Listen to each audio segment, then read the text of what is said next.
England versus Croatia. England's opening game of Euro 2020 is on Sunday. In this video, we're going to be taking a look at what I think should be the starting 11 and my final thoughts on the England team going into the Euros. This video is going to be slightly different to how I usually create my videos with the high editing and high production style. It's going to be more laid back using a tactical board, but if you do enjoy this style of video, please let me know in the comments. I've thought about this before, but always get worried that the editing needs to be how it usually is, but let me know at the end your thoughts. Before we get into that though, this video is sponsored by OneFootball, and I want to show you something that is on the app right now. The Euro 2020 page has got everything that you need for Euro 2020. Firstly, at the top you can predict on the next game in the competition, so you've got Turkey against Italy here, the opening game of the competition. I'm going to tap onto Italy and we can see that 79% of people think the same. As well as that, you've got Euro 2020 on the road, the latest from influencers, the OneFootball daily news. You've got a section here for videos, highlights and press conferences throughout the tournament, as well as the latest news from the tournament, and at the bottom you've got upcoming matches where once again you can predict on those scores. So make sure you don't miss out on anything that's going on throughout the tournament. Download OneFootball by clicking the link in the description. So let's look into the team here. So what I've got is a mix of a predicted lineup and the lineup which I'd like to see. So I think Gareth is going to go for the back three. And a report that I've seen recently is that Luke Shaw's been training as a centre-back or a left centre-back, that wide centre-back role, and that's the reason why I've got him in this formation on the left, and instead I've got Stones and Ben White. Now the concern here is that Kyle Walker is the more experienced player to play in the wide centre-back role, right? And Luke Shaw hasn't really done that for England or Manchester United, I don't think. The reason I would be okay with Shaw playing as the wide centre-back though is because I don't really want to see Tyrone Mings or Connor Cody in the first 11, and I have this feeling, right, that Ben White is going to have a really surprising tournament and he's going to put in a performance. It might be in the Croatia game where we look at his performance and think that's the exact reason why Gareth Southgate has taken him over James Ward-Prowse or Jesse Lingard. I think what Ben White is really good at is carrying the ball up to the halfway line, say, and then playing that ball down the line to Foden or even playing it into Kane if he comes closer. That's what we've seen Kane do really well when he's been playing for Tottenham, playing that ball then for Foden down the line or Grealish. I think that's where Ben White comes really good, playing that ball and getting it into the halfway line where it can make it so much easier for the team. I can imagine in this back three system when we're trying to get the ball out of the defence, it can become really hard. We're passing the ball out wide and we can't seem to get it to the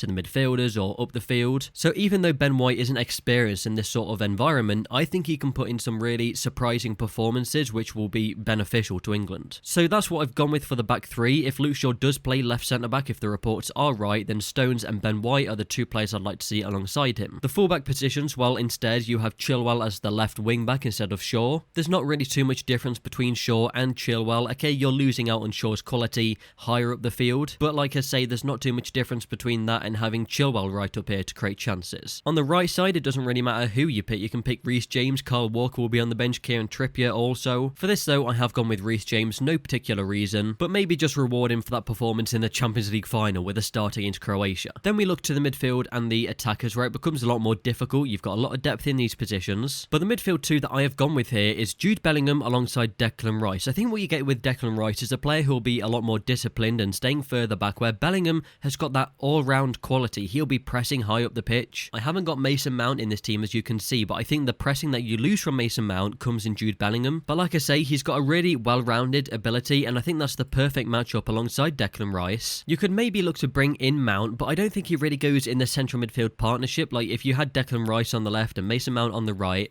I think Mount's a bit more attacking and a bit too attacking minded to have in a central midfield partnership like this. The only position where you could really get Mount is on the right wing. You keep with Declan Rice and Bellingham, you put Mount on the right and instead maybe Foden drops out, you have Mount here. But we'll get to the reasons why Grealish and Foden are there. We'll leave Mount on the bench for now. But this central midfield partnership gives you the defensive qualities in Declan Rice to be the interceptor, staying back at all times when the team are attacking, and Bellingham will be an all-round player who'll be affecting the attack, but he will also be coming back to affect the defence. And against a Croatia side where all their quality really comes in the midfield, their midfield is so strong with Modric and Kovacic and Brozovic also in there. It's so strong, they've got such good quality, so I think having Bellingham who can really press that midfield and Declan Rice who can cut out those passes will be a great way for England to keep control in this match. Looking to the attack then, well, I've actually gone with Grealish and Foden, which in my previous videos I said that I wouldn't do, but that was more if England were to set up in the back four. In this back three formation, however, I think Grealish and Foden Foden in the same team does work. And I think the reason for that is, let's say Sancho comes in, because that would be the player that I'd play on the right if Grealish was on the left. Now, I think what you get here, let's say Foden is on the bench, then your creativity in this team is really coming from Grealish and Grealish only. Obviously, very creative players in Chilwell and James, but in the midfield, you're really looking at Jack Grealish as your only player to get the ball and create a chance for Kane. What you get with Sancho is another goal scorer, which I think I really like alongside Kane. And I think when we're playing the 4 at the back and you've maybe got Grealish and Mount in the team, you can afford to get Sancho on the right. But my feeling here, if you was to go with Grealish and Sancho, then you're looking to Grealish as your man to create the chances, and it becomes easier for the opposition to counter that. They can take Grealish out the game, and then Grealish will get the ball, he'll have to play a safe pass back, and then England look to build again, and just nothing's being created. But I think that can sort of change when you get Foden on the pitch, Sancho goes onto the bench, and then you've got two really creative players. Instead of having a player like Sancho who's looking to score goals and maybe get the ball, take on a player, and look to shoot at goal, you've got two players here who are really creative, great technically, and both of them are looking to create for Kane. Both of them can create these little link-ups out wide with James and Chilwell. You can imagine on the left, Shaw will probably push up here, and that's where you get your triangle out wide to create a chance, whipping in for Kane. So where I've previously said I wouldn't have Grealish and Foden in the same team, maybe in this formation, I think you do. I said about Mount going on the right wing, now that could work. I think I'd rather that than Sancho in this game. The reason for that, I think Mason Mount is once again quite well-rounded. You've got the pressing ability up high, but you've also got good creativity from him, good passing, can create for Kane, can also shoot at goal. I think that could still work, and then you've still got two really creative players in Grealish and Mount. But to make the fans happy, it's what a lot of people want to see.